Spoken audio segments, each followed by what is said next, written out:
प्रयागराज से हमारे नुमाइंदे मुश्ताक आमिर हमारे साथ जुड़ चुके हैं। मुश्ताक, प्रयागराज यानी इलाहाबाद को लेकर के सियासत जिस तरह की होती आ रही है और पोलराइज्ड करने की कोशिश ही हमेशा रही है प्रयागराज की जब बात आती है, तो इस बार के चुनाव में किस तरह का एक माहौल हमने देखा, कैसा माहौल रहा और क्या लोग भी जो पोलराइज्ड मुद्दे हैं क्या उसमें ज्यादा इंक्लाइंड होते हुए दिखे या फिर लोगों के अपने मुद्दे जो है उन्होंने हमेशा उसको प्रायोरिटाइज करते हुए आगे रखा है?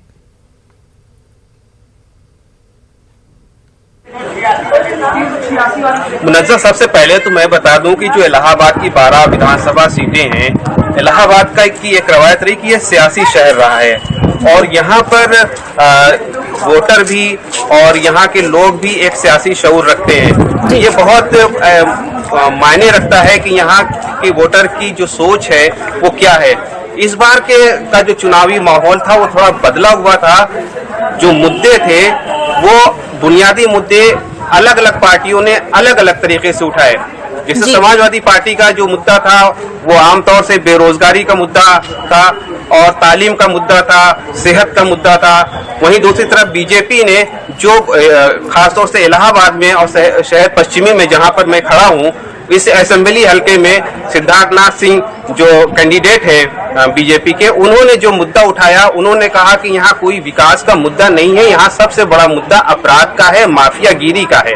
तो एक तरह से बीजेपी की तरजीहात में मुद्दे कुछ और रहे, दूसरी पार्टी की तरजीहात में मुद्दे कुछ और रहे।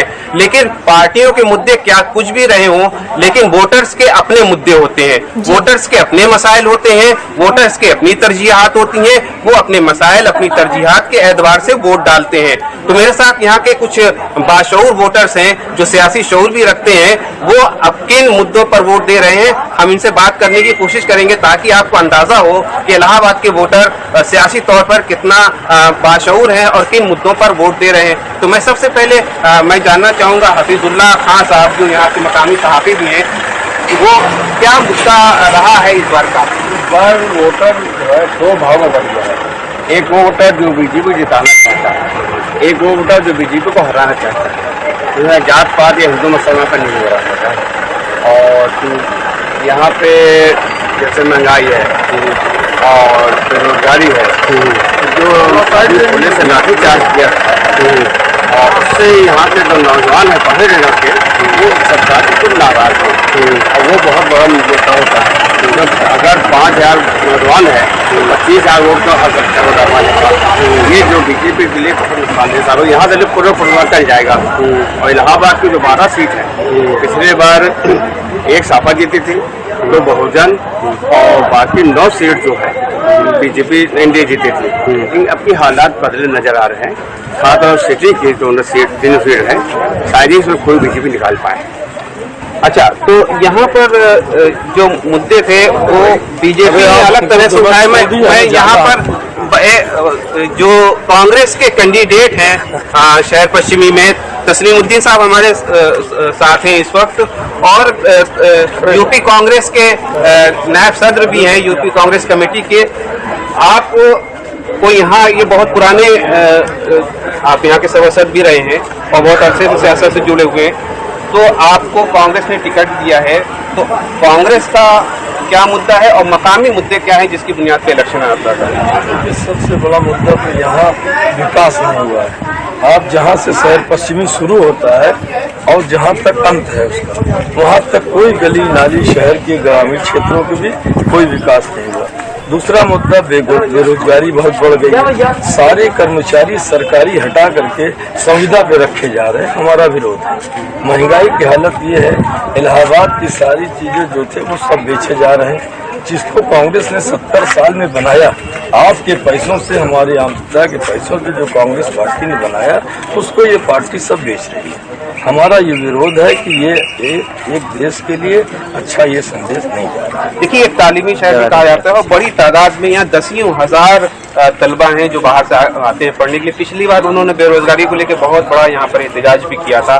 तो क्या आपकी पार्टी जो बेरोजगारी का मसला है, जो तालीम का मसला है, क्या वो तरजीहात में उसको शामिल किया उसने? हमने यही काम तो किया, तालीम पर, स्वास्थ्य पर। हमारी पार्टी ने 70 साल में एम्स किसने बनाया? यहाँ मैं इलाहाबाद की बात करता हूँ, मोतीलाल नेहरू किसने बनाया, दिल्ली हॉस्पिटल किसने बनाया, मेडिकल कॉलेज किसने बनाया। अभी छात्र नौकरी मांग रहे हैं, छात्र कहते हैं बेरोजगार है तो उनको लाठी से मारा जा रहा है। क्या ये एक उनके लिए अच्छी बात तो है नहीं। हमें तो बेरोजगारी क्या, मैं तो 20 लाख नौकरी देने। तो क्या इस तरह का जो लाठीचार्ज हुआ पिछले दिनों यहाँ पे तलबा पर, स्टूडेंट पर, इसका कुछ असर पड़ेगा वोटिंग पर, यहाँ के मसले पर? हाँ, बड़ी तादाद में छात्राएं और छात्र सब एकजुट होकर कांग्रेस पार्टी के साथ आ गए। वो जानते हैं कि बेरोजगारी अगर कोई खत्म कर सकती है कांग्रेस पार्टी, देश चला सकती है तो कांग्रेस पार्टी। यही बातें समाजवादी पार्टी भी और बहुजन समाज पार्टी भी कर रही है, तो आप उससे मुख्तलिफ क्यों हैं? नहीं, हमारा मुख्तलिफ ये है कि मैं जो कहता हूँ वो करता हूँ, कांग्रेस पार्टी जो कहती है वो करती है। कांग्रेस पार्टी में जो नहीं जो कहेगी वो करेगी। अभी देखिए हमने उत्तराखंड में किया, पंजाब में हमने किया, हम तो बिजली माफ करेंगे, 20 लाख नौकरी देंगे, 4 सिलेंडर देंगे, जो भी हो सकता है पेंशन देने जा रहे हैं। कांग्रेस तो वो पार्टी जो जानते हैं कि देश को कैसे चलाया जाए और इन गरीबों के लिए जो योजना है वो हम देंगे। ठीक है, आप यहाँ पर आई हैं और जाहिर है कि लड़की हूँ, लड़ूंगी, इस तरह का लड़ सकती हूँ का नारा भी दिया है। आप किस मुद्दे पर, किस इशू पर आप वोट सही मुद्दा दिया है लड़कियों के बारे में, लड़कियां सेफ रहे, यही चाहते हैं हम लोग। महंगाई कम हो जाए, हम लोग के क्या नाम है गृहस्थी चलाने में जो हो रही है, और क्या नाम है महंगाई कम हो, पेट्रोल बहुत ज्यादा हो गया है, बच्चे कैसे कॉलेज जाए। अभी जो हिजाब का मामला जो उठाया गया और बहुत सियासी सतह पर इस पर बहुत सारी बातें भी हुई और हंगामे भी हुए, क्या लगता है कि ये एक तरह का एक चुनावी मुद्दा था जो चुनाव के बाद खत्म हो जाएगा? जी नहीं, ये चुनावी मुद्दा नहीं है। ये हिजाब क्या नाम है मुसलमानों की पहचान भी है और अपने इस्लाम में भी है कि नकाब होना, बच्चियां जो है सेफ भी रहती हैं इसमें। और ये हिजाब कोई मुद्दा नहीं है, ये सियासती कोई मुद्दा नहीं है। आप यहाँ पर वोट डालने आए हैं, किन इश्यूज की बुनियाद पर, क्या मसला रहेगा, किन मुद्दों पर? वोटर इतना जागरूक हो गया है कि वोटर सब कुछ जानने लगा है कि विकास क्या है और हवाई फायरिंग क्या है, हवा में बात जो की जाती है वो क्या है। जब हमारी बहन जी के शासनकाल में काफी विकास हुआ, गरीब मजदूर सबको रोजगार दिया जाता रहा, सब खुशहाली से रहते रहे। आज का शासन ये है कि गुंडा माफिया के नाम पर किसी का मकान ढाया जा रहा है, गिराया जा रहा है, किसी के तार से जोड़ के मकान को ढा दिया जा रहा है। ये बहुत बड़ा जुल्म किया जा रहा है इस शासन में। और जब हमारी बहन जी का शासन का यानी काल था, 4 बार 5 बार मुख्यमंत्री रह चुकी हैं, फिर होने वाली मुख्यमंत्री होने जा रही हैं।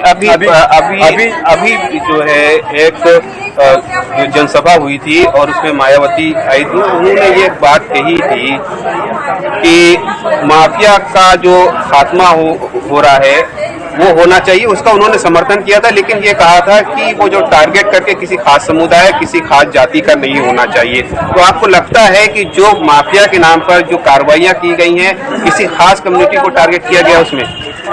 खास कम्युनिटी मानी बहन जी ने कहा तो उन्होंने हालात यहाँ की देखा, किसी खास कम्युनिटी से जोड़ के, जो हमने बताया नहीं कि लोगों को नुकसान पहुँचाया गया, जो रोजगार थे वो रोजगार बंद कर दिए गए।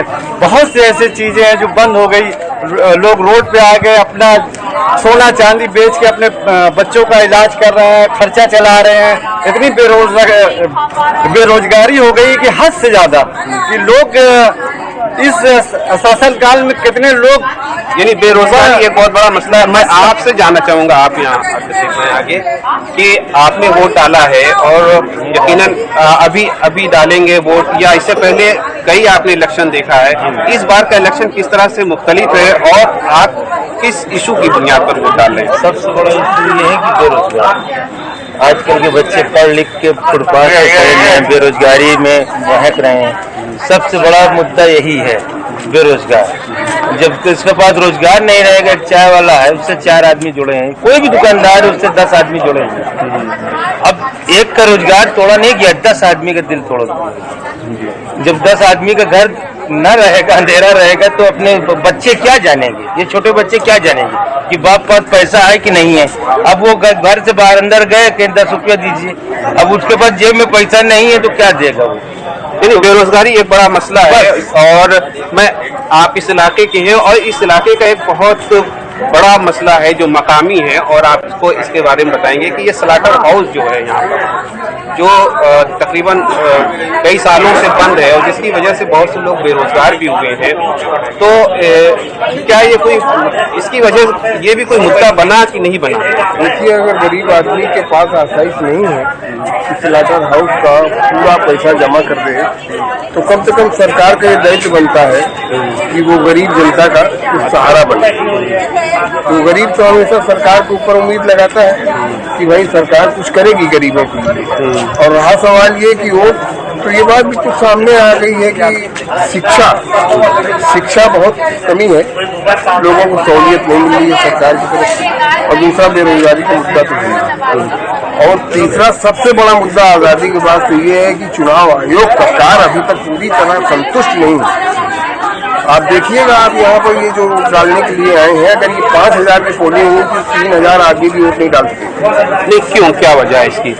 चुनाव आयोग का जो कार्य है, किसी के घर पे लिस्ट जो पहुँचती है पर्ची, वो 7 वोट है तो 3 पहुँच रही है, 4 नहीं पहुँच रही है। और सिर्फ मेरे घर का ही नहीं, बहुत सारे लोग हैं जो परेशान है यहाँ पर, और ये 4 घंटा 3 घंटा ये टहलेंगे यहाँ पर, और उसके बाद वो चले जाएंगे वोट डालेंगे। और मैं भी देख रहा हूँ 1 घंटे से मैं यहाँ पर हूँ, सुबह 7 बजे से अभी तक मेरा नाम नहीं निकला। मेरे घर में 7 वोट है, 3 बच्चों का आया है। तो कम से कम चुनाव आयोग को 70 साल हो गया है भाई, तो उनको तो जो है जनता के लिए ये काम करना चाहिए कि ऐसा सिस्टम बना देना चाहिए कि लोगों की इतनी तकलीफ ही ना हो। यानी वोटर लिस्ट से नाम गायब होने का एक बड़ी शिकायत है। मैं आपसे जानना चाहूंगा कि वोटर लिस्ट से नाम गायब होने की जो शिकायत मिलती है, ये बीएलओ से बात करिए तो ये कहते हैं कि वोटर है उनकी गलती है, वो नाम अपना नहीं दर्ज कराते हैं और अपडेट नहीं कराते, इसकी वजह से वोटर लिस्ट में नाम नहीं है। ये जो काम होता है, ये 15 दिन पहले से ब्लोवर को आना चाहिए। इन्होंने एक घर में सबको भेजना चाहिए। ये सिर्फ जब 2 दिन बचा है, ये आज इस्लामिया कॉलेज पे बैठ गए, और जब कोई पर्ची ढूंढ रहा है या ढूंढ रहा है तो ढूंढने में ये इनका वो ढूंढ नहीं पा रहे। इसको 15 दिन से पहले से ये सब काम होना चाहिए। इनको जिम्मेदारी जब संभाला गया तो ये उनको घर घर भेजना चाहिए। तो ये क्यों नहीं किया? पर्चियां घर तक नहीं पहुंची, जो बीएलओ की जिम्मेदारी होती है कि पर्चियां घर तक पहुंचाए, और उसने पहुंचाया नहीं, अभी पहुंचाया नहीं। और जो पर्ची बनती है, कुछ का नाम है, मेरे लड़के का नाम नहीं है, मेरी थी, मेरी बीवी की थी, और भी मेरे लड़के का नाम नहीं आया। ये पर्ची भी सब सारे ब्लोवर की गलती है, सरकार लोग की। देखिए, ये एक बड़ा मसला जो आमतौर से तमाम पोलिंग स्टेशन पर, खासतौर से जो मुस्लिम अक्सरियती इलाके होते हैं, वहां पर ये शिकायत मिलती है कि वहां पर जो वोटर लिस्ट है उसमें बड़ी तादाद में नाम गायब होते हैं। तो अभी जबकि अभी पोलिंग शुरू हुई है, वोट डालना लोग आना शुरू हुए हैं, ये शिकायत अभी से ये मिलने लगी है कि उनके घर में सारे अफराद का नाम वो वोटर लिस्ट में नहीं है। इनका ये कहना है कि जब तमाम अफराद का नाम नहीं होगा वोटर लिस्ट में, तो अपने हक के रायदही का इस्तेमाल वो किस तरह से करेंगे, अपने जो जमहूरी हक है उसका इस्तेमाल कैसे करेंगे। इलाहाबाद से मुश्ताक आमिर, न्यूज़ 18 उर्दू के लिए। बिल्कुल, तो लोगों की ये शिकायत रहती है कि वोटर लिस्ट से उनके नाम जो है गायब रहते हैं। ऐसे में लोग जो है परेशान रहते हैं कि इतनी देर तक, कई घंटों तक जो है कतार में इंतज़ार करते हैं कि अपना वोट कास्ट करें, लेकिन फिर देखते हैं तो वोटर लिस्ट में उनका नाम गायब होता है। और इस वजह से इलेक्शन कमीशन से काफ़ी ज़्यादा नाराज़गी लोगों में पाई जाती है। हमने पिछले फेजेस में भी देखा कि इस तरह की दिक्कतों का सामना लोगों को करना पड़ा, जहाँ पर हमने देखा कि समाजवादी पार्टी भी इन मामलों को लेकर के, ईवीएम मशीन ख़राब होने को लेकर के इलेक्शन कमीशन से अपील करती रही कि इन मसलों को देखें और इनको हल करें। इतने सालों से जो है इलेक्शन कमीशन इलेक्शन कंडक्ट करती आई हैं, और हर बार का ये दावा कि तमाम तर इंतजामात बेहतर किए गए हैं, जो भी प्रॉब्लम्स हैं उनको सॉल्व किया जाता है और हर सहूलत मुहैया रखी जाती है। लेकिन बावजूद इसके पोलिंग का दिन आता है और कई जगह ऐसी होती है जहां पर लोगों को दिक्कतों का सामना करना पड़ता है। कई ऐसी जगह जहां पर ईवीएम मशीन ख़राब हो जाती है और वक्त रहते जो है पोलिंग शुरू नहीं होती है, लोगों को लंबा इंतज़ार करना पड़ता है और इसे वोटिंग के अमल में रखना पड़ता है। एक छोटा सा ब्रेक लेंगे, जल्द होंगे हाजिर।